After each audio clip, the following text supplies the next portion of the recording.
సచిన్ టెండూల్కర్ గారి ఫ్యాన్సేనా? అయితే ఈ 10 ప్రశ్నల్లో కనీసం 8 ప్రశ్నలకైనా ఆన్సర్ చేయండి.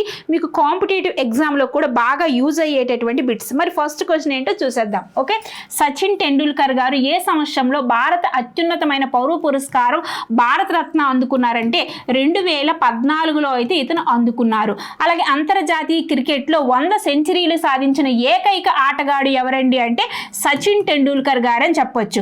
సచిన్ తన మొదటి అంతర్జాతీయ టెస్ట్ మ్యాచ్ని ఏ దేశంపై ఏ సంవత్సరంలో ఆడారంటే పాకిస్తాన్తో ఆడారు. ఏ దేశంతో ఆడారమ్మా? పాకిస్తాన్తో ఆడారు.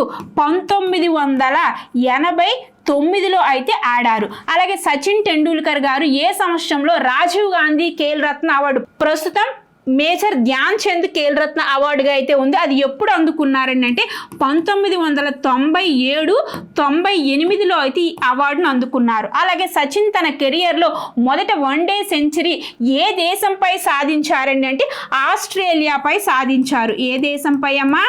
ఆస్ట్రేలియాపై అయితే సాధించారని చెప్పొచ్చు. రాజ్యసభకు నామినేట్ చేయబడిన మొదట క్రీడాకారుడు ఎవరండి అంటే సచిన్ టెండూల్కర్ గారని చెప్పొచ్చు. అలాగే సచిన్ టెండూల్కర్ ఆత్మకథ పేరు ఏమిటండి అంటే ప్లేయింగ్ ఇట్ మై వే అనేది అతని యొక్క ఆత్మకథ.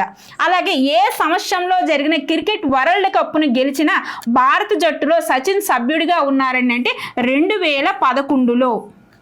అలాగే సచిన్ తన వన్డే అంతర్జాతీయ అరంగేట్రం ఏ జట్టుపై చేశాడంటే పాకిస్తాన్పై చేశారు. ఏ జట్టుపై చేశారమ్మా? పాకిస్తాన్పై అయితే చేశారు.